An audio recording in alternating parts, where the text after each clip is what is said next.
Hello students and welcome back to my channel. आज हम class 12 के फर्स्ट चैप्टर एनपीओ के क्वेश्चन 6 से आगे कंटिन्यू करेंगे। पिछली वीडियो में हमने क्वेश्चन 5 तक कवर किया था।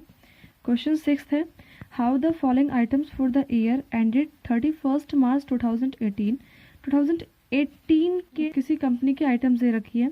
फर्स्ट है tournament fund 1.5 lakh rupees. Tournament fund का मतलब है ऐसी अमाउंट जो कंपनी स्पेसिफाई अमाउंट है जो कंपनी ओनली टूर्नामेंट के लिए यूज़ करेगी और किसी और पर्पस के लिए यूज़ नहीं कर सकती। तो इसके लिए हम बैलेंस शीट बनाएंगे। बैलेंस शीट में लायबिलिटी, अमाउंट, असेट्स, अमाउंट,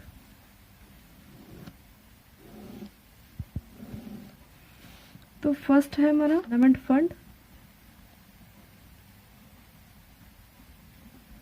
जी, इसकी अमाउंट है 1.5 लाख रुपीज़। नेक्स्ट है tournament fund investment. Investment assets होती है तो इसको हम असेट साइड रिकॉर्ड करेंगे। अमाउंट है ये भी 1.5 lakh rupees. Next income from tournament fund investment.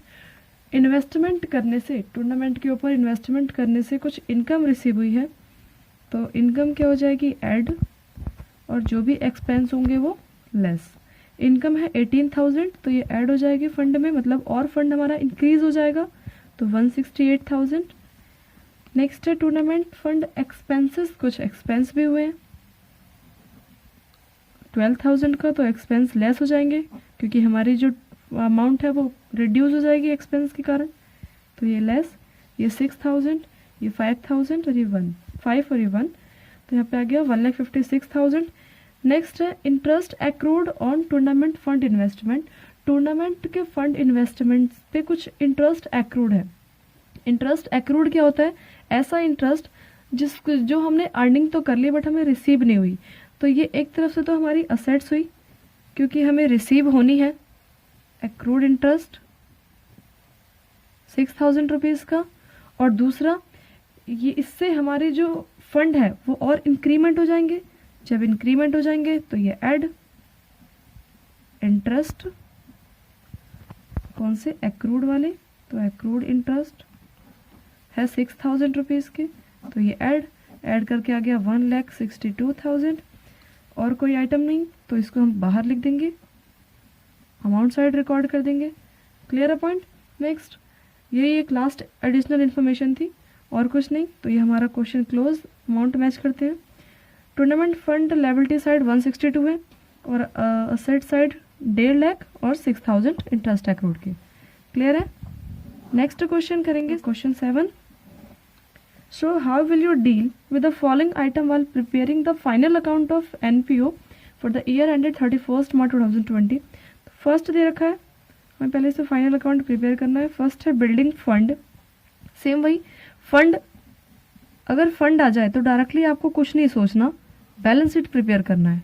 Clear, क्योंकि फंड का मतलब ही ये फंड दे रखा है, मतलब पहले से स्पेसिफाई है कि आप इस अमाउंट को और किसी पर्पस के लिए यूज़ करोगे ही नहीं, करना ही नहीं है, तो इसके लिए हमने बैलेंस शीट प्रिपेयर कर लिया, लायबिलिटी और ये असेट। फर्स्ट है बिल्डिंग फंड, तो building fund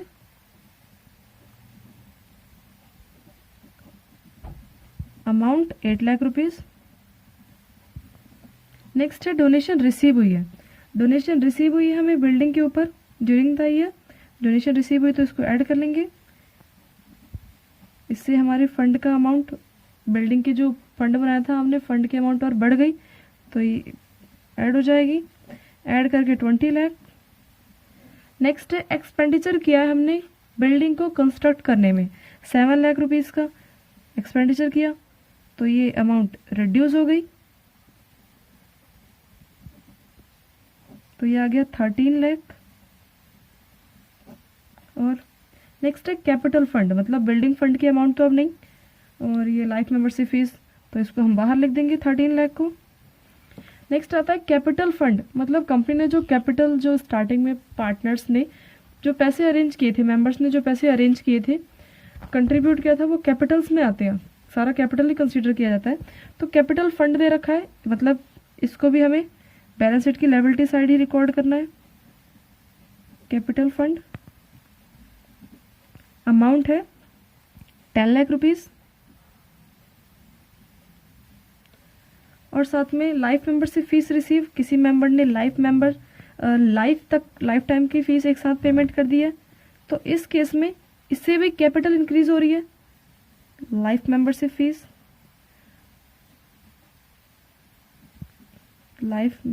fees receive amount है 50,000, तो ये हो गया 10,50,000। क्लियर है। लाइफ मेंबरशिप फीस और एंट्रेंस फीस में क्या फ़र्क है? एंट्रेंस फीस का मतलब क्या है कि किसी मेंबर ने कंपनी में एंटर करते वक्त तो जो पेमेंट दी है कंपनी को, तो उस केस में कंपनी को तो एंट्रेंस फीस काफ़ी बार रिसीव होती रहती है, तो ये एंट्रेंस फीस कंपनी के लिए रेवेन्यू नेचर की आइटम हुई, इसे हम इनकम एंड एक्सपेंडिचर में रिकॉर्ड करते हैं। बट लाइफ मेंबरशिप फीस का मतलब किसी मेंबर ने लाइफ टाइम तक के लिए, कंपनी जब तक चलेगी जब तक की पेमेंट एक साथ कर दी, तो इस केस में ये अमाउंट डेली बेसिस की अर्निंग नहीं है, यानी इस पूरे पैसे को एक साथ तो यूज़ नहीं कर सकती। क्लियर। टाइम पे इस पैसे को यूज़ करेगी, तो ये कंपनी के लिए एक लायबिलिटी क्रिएट करती है, मतलब कैपिटल तो इंक्रीज हो रही है इसलिए हमने कैपिटल में ऐड किया, बट ये लायबिलिटी क्रिएट कर रही है। क्लियर है पॉइंट। नेक्स्ट और देखते हैं कुछ और पॉइंट। कैपिटल फंड जिससे हमारी इंक्रीज डिक्रीज हो रही हो कैपिटल, तो एक पॉइंट कंपनी की जो ये बिल्डिंग, कंपनी ने जो जिसपे बिल्डिंग बनाई है कंपनी ने, तो बिल्डिंग बन के तैयार हुई है यहाँ पे, तो ये बिल्डिंग कहीं ना कहीं कंपनी की कैपिटल रिसिप्ट है, और जब कैपिटल रिसिप्ट है तो कैपिटल फंड में ऐड होगी 7 लाख रुपीस, मतलब ये आ गया 17,50,000। क्लियर है पॉइंट।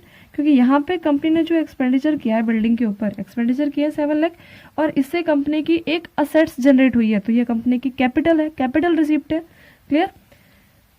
और ये जो हमारी बिल्डिंग जो बनके तैयार हुई है, ये बिल्डिंग कंपनी की असेट्स भी है, तो इसलिए हम बिल्डिंग को असेट साइड भी रिकॉर्ड करेंगे। कितनी है? 7 लाख रुपीस। इस तरीके से हमारा क्वेश्चन कंप्लीट होता है। नेक्स्ट क्वेश्चन 8 करेंगे हम। क्वेश्चन 8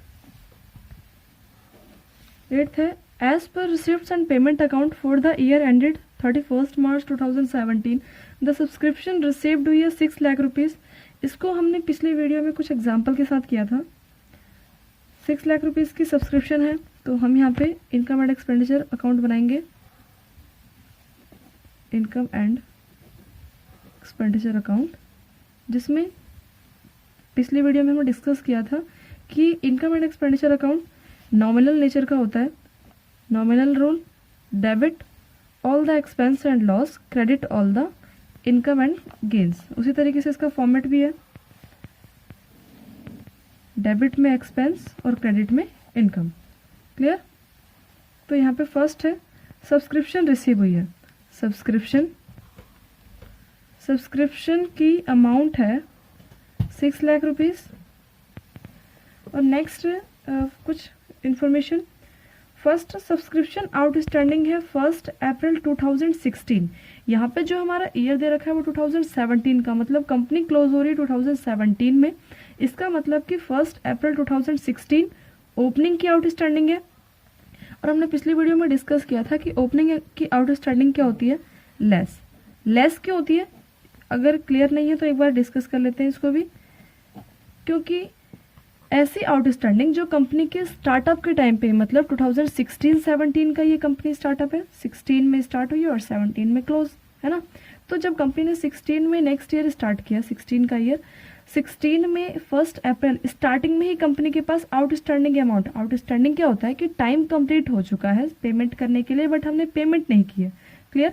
बट कंपनी ने अभी तो फाइनेंशियल अकाउंट स्टार्ट ही किया है, ईयर स्टार्ट ही हुआ कंपनी का, तो ये आउटस्टैंडिंग आपका इसका मतलब पिछले ईयर का होगा। और पिछले ईयर की आइटम को तो हम इनकम एंड एक्सपेंडिचर में रिकॉर्ड नहीं करते, बल्कि इनकम एंड एक्सपेंडिचर में ओनली करंट ईयर, मतलब हम 2016-17 का बना रहे हैं, तो सिर्फ हम इसी अमाउंट को रिकॉर्ड करेंगे, मतलब सिर्फ 17 तक की अमाउंट को रिकॉर्ड करेंगे, पिछले ईयर के अमाउंट को नहीं। जब 1 अप्रैल 16 में ही ये 60,000 आउटस्टैंडिंग है, इसका मतलब ये पिछले ईयर की आउटस्टैंडिंग है, तो क्या करेंगे हम इसको? लेस। क्लियर है पॉइंट। तो ये 5,40,000 आ गया। नेक्स्ट है सब्सक्रिप्शन आउटस्टैंडिंग 31 मार्च 2017। ईयर के एंड में आउटस्टैंडिंग है। ईयर के एंड में आउटस्टैंडिंग का मतलब क्या है कि हमने पेमेंट नहीं की अभी, ये इसी ईयर से रिलेटेड है और इसी ईयर से रिलेटेड है, मतलब अभी हमें पेमेंट करना है, तो हम इसमें क्या करेंगे, इसको ऐड। क्लियर? तो ये आ गया 5,80,000। नेक्स्ट है subscription receive in advance 1 April, 4 month मतलब अप्रैल 2016। 2016 के ओपनिंग में एडवांस है। ओपनिंग में एडवांस का मतलब, एडवांस क्या होता है कि आने वाले टाइम का पैसा हमने पहले दे दिया।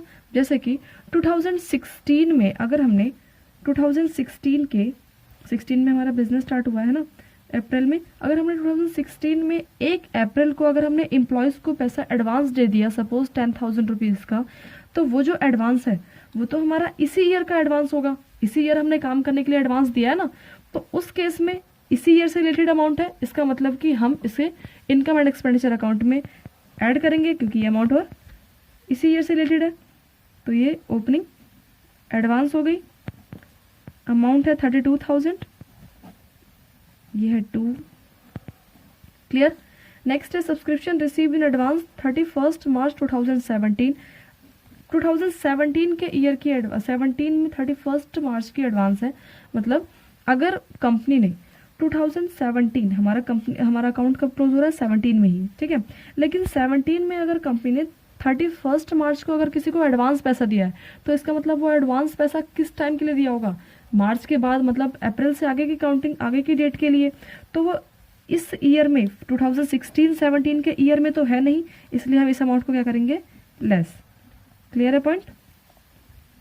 तो ये लेस कर देंगे हम, इसको लेस करके ये आ जाएगा हमारे पास 5,74,000। क्लियर है पॉइंट? अब जरा एक बार अमाउंट मैच कर लेते हैं। तो ये सब्सक्रिप्शन क्रेडिट हो रहा है, ठीक है, 5,74,000 से। ये क्वेश्चन कंप्लीट। क्लियर है point? Next question, outstanding on 1 April 2016 20,000 rupees. 1 अप्रैल 2016 का मतलब ओपनिंग की आउटस्टैंडिंग है, जिसमें से out of which 16,000 were receive on during 2016 and 17। ये कह रहा है कि स्टार्टिंग की, मतलब स्टार्टिंग की अमाउंट है, ओपनिंग आउटस्टैंडिंग है 20,000 रुपीज़, ठीक है, 20,000 रुपीज़ ओपनिंग की अमाउंट है, लेकिन जिसमें से 2016-17 तक, मतलब पूरे साल तक ओनली 16,000 रुपीज़ ही रिसीव होंगे 2016। क्वेश्चन है 9, the Chennai sports club receive कर रही है 6,50,000 rupees by way of subscription during the year ended on March 31, 2017। तो यहाँ पे सब्सक्रिप्शन की अमाउंट रिसीव कर रही है कंपनी। फिर से इसमें income and expenditure account he maintain करना है, इसका मतलब इनकम एंड एक्सपेंडिचर अकाउंट, जिसमें debit side expenditure, credit side income की अमाउंट है। सब्सक्रिप्शन के पैसे रिसीव हुए हैं कंपनी को, तो ये कंपनी के लिए इनकम है, जिसे हम इनकम साइड रिकॉर्ड करेंगे। अमाउंट 6,50,000। फर्स्ट है subscription received in advance on 31 March 2017। Company को 17 मतलब क्लोजिंग, क्योंकि क्लोजिंग की डेट दे रखी है 31 मार्च 2017 के मार्च में, मतलब क्लोजिंग के टाइम पे कंपनी को एडवांस सब्सक्रिप्शन रिसीव हुए हैं, मतलब क्लोजिंग का एडवांस है। और क्लोजिंग का एडवांस क्या होता है, लेस, क्योंकि वो एडवांस नेक्स्ट ईयर का है, एडवांस मतलब नेक्स्ट ईयर, और क्लोजिंग में एडवांस मिला, इसका मतलब कि नेक्स्ट ईयर 18 का होगा, है ना, 17-18 का होगा इसका मतलब। तो ये क्लोजिंग का एडवांस है, और क्लोजिंग का एडवांस क्या होता है, लेस। 10,000 के हो जाएंगे लेस, तो ये आ गया 640। नेक्स्ट है सब्सक्रिप्शन आउटस्टैंडिंग 1 अप्रैल 2016, मतलब ओपनिंग का आउटस्टैंडिंग है, टोटल 20,000 रुपीज़ है, जिसमें आउट ऑफ विच 16,000 सिर्फ इस ईयर से रिलेटेड है। इसका मतलब कि ओपनिंग का जो ओपनिंग आउटस्टैंडिंग क्या होता है, less. Opening outstanding only 16,000 consider किए जाएंगे, ना कि 20,000, क्योंकि टोटल 20,000 है, लेकिन 16-17 के ईयर से रिलेटेड ओनली 16,000 ही अमाउंट है। क्लियर? तो 16,000 कंसीडर किए जाएंगे यहाँ पे। तो ये आपके पास अमाउंट आ गई यहाँ पे 6,24,000। क्लियर है?